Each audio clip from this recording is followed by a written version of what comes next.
आप हम लोगों का कथा सुना दीजिए। तो कहा सुखदेव जी, अच्छा अमृत में और कथा अमृत में कितना अंतर है, ध्यान दीजिए। अमृत क्या करेगा? अमृत इस शरीर को अमर कर देगा, और शरीर को अमर करेगा तो सोचो कितना कष्ट है शरीर में। कहीं फोड़िया हो, कहीं फुंसी हो, कहीं जो है बुखार, कहीं जुकाम, कहीं कुछ अनेक प्रकार के रोग हैं। शरीर व्याधि मंदिरम, बहुत रोग है। बुढ़ापा होता है, जब वृद्धावस्था होती है तब और कष्ट होता है। तो कहा अगर जो शरीर को अमृत पिला दिया गया तो उसको कष्ट ही होगा। अच्छा एक बार क्या हुआ ना, एक बार इंद्र देवता आए एक जगह अमृत लेकर के, तो अमेरिका में पहुंचे, यहाँ नहीं अमेरिका में पहुंचे अमृत लेकर के। एक अंग्रेज मिला, तो अंग्रेज से कहा अमृत पियोगे? कहा हाँ महाराज पिला दीजिए। अमृत में कितनी ताकत है वो बता रहे हैं, अमृत भी साधारण नहीं है। तो कहा पिला दीजिए। अब इंद्रदेव ने एक कुश डुबा करके और उसके मुंह में हल्का सा छिड़का, थोड़ी सी बूंद गई, और जैसे उसके मुंह में बूंद गई इससे जो धीरे धीरे मोटा हो गया, और खूब मोटा हो गया। मोटा होने के बाद इतना बड़ा पेट हो गया, और पेट होने के बाद उसका पेट दब गया। अब पेट दब गया, कहीं घोड़ा निकल रहा है, कहीं हाथी निकल रहा है, कहीं जो भैंसा निकल रहा है, कहीं जो है बकरा निकल रहा है, कहीं मछलियां निकल रही हैं। तो अब वो तो उसका शरीर तो फट गया।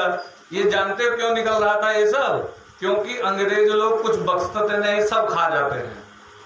तो जब उनके रक्त में अमृत गया तो जितना खून बना हुआ था, जिससे अन्न से खून बनता है ऐसे ही मांसाहार से भी खून बनता है, तो जितना खून गया जहां जहां पर भी, वो जिस जानवर का खून था वो खून अपने आप वो जानवर में बदल गया, जीवित हो गया ना। अमृत पीने से क्या होता है? जीवित हो जाता है। तो वो सब जानवर जीवित हो गया। अब जीवित हुए तो निकले कहां से? वो पेट फाड़ करके अंग्रेज का निकल गए। तो कहने का भाव इसलिए अमृत भी कोई साधारण नहीं है, अमृत की भी बड़ी मान्यता है। लेकिन अमृत कथा अमृत के आगे फीका है। कथा अमृत से क्या होता है? अमृत से तो शरीर अमर हो जाएगा, लेकिन शरीर का व्याध नहीं जाएगा। लेकिन कथा अमृत से क्या होता है? अच्छा चलो अमर बनाए देंगे। अब उदाहरण के तौर पर अब अमृत पिलाए के कोई अमर बना देंगे, तो अमर बने से क्या होगा? जे साथी व्यवहारी नहीं है तो चले जाइए हैं, तो साथे रुकी है ना चीन परिचय वाले, और बचे के जे नई जनरेशन वाले पहुंचे हैं तो वह चिन्हिए नहीं है ना, तो बड़ा कष्ट हुई। इसीलिए अमृत कथामृत की मुकाबले कम है। बताया, कहा ये कथा जो है, कहाँ कथा एक मणि के रूप में है, और कथा अमृत में क्या लाभ है? कथा सुनते सुनते वैराग्य हो जाता है, संसार से मन हट जाता है, परमात्मा की तरफ लग जाता है, और अंत में जब शरीर छूटता है तो परमात्मा में वो व्यक्ति लीन हो जाता है। कथा का तो ये प्रभाव है, लेकिन अमृत का ये प्रभाव है, वो संसार में घुमाता रहता है। इसीलिए परीक्षित ने कहा सुखम नत्वदा सर्वे स्वकार्य कुशलासुरा तथा सुदम प्रगच्छाव गृह्येव सुधामिमाम् एवं निर्णये जाते सुधाराज्ञ प्रमेयताम् परमास्यामो वयं सर्वे श्रीमद्भागवतामृतम्। कथा अमृत ले लो, हम लोगों को भागवत कथा अमृत सुना दो। तो सुखदेव जी ने कहा सुनो, क्वा कथा क्वा सुधा लोके, क्वा सुधा क्वा कथा लोके, क्वा काचा क्वा मणिर्महान् ब्रह्मारातो विचार्येयं तदा देवं जहासः। कहाँ कथा और कहाँ अमृत। एक कांच के टुकड़ा लेके कोई जाए कहे कि इसके बदले में हमें बढ़िया मणि दे दो, वहां नाग मणि बढ़िया एक नंबर की, तो व्यक्ति कहेगा उल्लू बनाने आया। अच्छा कोई साधारण तौर पर ये के सिक्का ले जाए, कहा मैं 2000 के नोट दे दियो या के बदले का तो ले लियो, तो कोई दे। तो ऐसे तो कहा तुम अमृत तुच्छ लेकर के आए और ये कथा अमृत तुम वैसे आए होते, प्रेम से कहते हे महाराज हम भी कथा सुनना चाहते, या प्रेम से बैठ जाते, लेकिन तुम सौदा करने आए हो और सौदा होता नहीं है भागवत का कभी भी, इसीलिए हम सौदा नहीं करेंगे। तब ये देवता लोग गुस्सा हो गए, जाकर के ब्रह्मा जी के पास पहुंचे। ब्रह्मा जी से कहा हे महाराज, ब्रह्मा जी ने कहा क्या है? कहा हम लोग कथा नहीं सुन सकते, देवताओं को कुछ चीजें दुर्लभ है, देवताओं के पास नहीं है। देवता शरीर में दही नहीं मिलता है, दही के स्वाद केवल मनुष्य शरीर में, और मनुष्य शरीर में यो है। तो बिलार कहूँ कहूँ पाई जाती, कुकुर बिलार पाएंगे तो पाएंगे, लेकिन मनुष्य शरीर बावत है। और बाकी जितने शरीर हैं इन सब में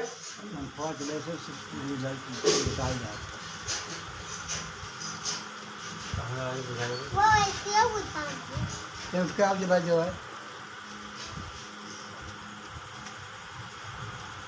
कहा बाकी जितने शरीर हैं इन सब में क्या होता है जानते हैं? इन सब में भागवत की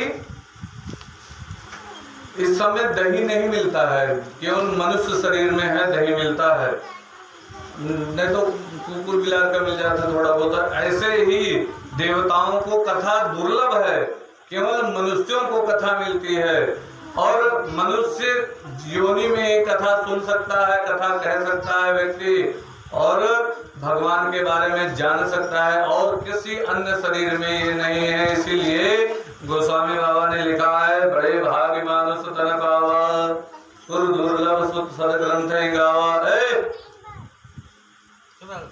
तो देवता लोग पहुंचे जाकर के, देवताओं ने कहा है महाराज, ब्रह्मा जी से कहा हम लोगों को कथा नहीं सुनाया राजा परीक्षित को, हम सोचे थे कि अमृत दे करके हम कथा सुन लेंगे सुखदेव जी से, सुखदेव जी ने हम लोगों को भगा दिया डांट करके। तो ब्रह्मा जी ने कहा अच्छा चलो देखते हैं, 7 दिन इंतजार कर लो, थोड़ी देर इंतजार कर लो, क्योंकि ब्रह्मा जी का बड़ा दिन बहुत बड़ा होता है। तो कहा बस 2-4 सेकंड इंतजार करो, देखो होता क्या है।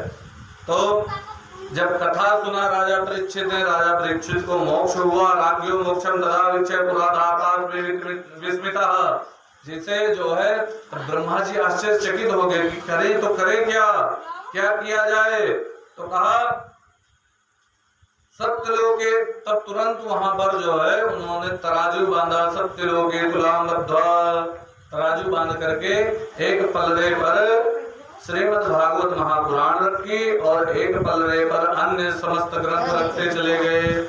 और अंत में होता क्या, श्रीमद् भागवत महापुराण ही सर्वश्रेष्ठ, उसका पल्ला कभी नीचे नहीं गिरा, बाकी जो है पल्ले नीचे जो है उसका पल्ला उठा ही रह गया, और बाकी जितने साधन थे रखते गए, लेकिन उसका पल्ला श्रीमद् भागवत महापुराण का नीचे ही रहा, और वो पलड़ा जो अन्य साधन रखे वो ऊपर ही ऊपर रह गया।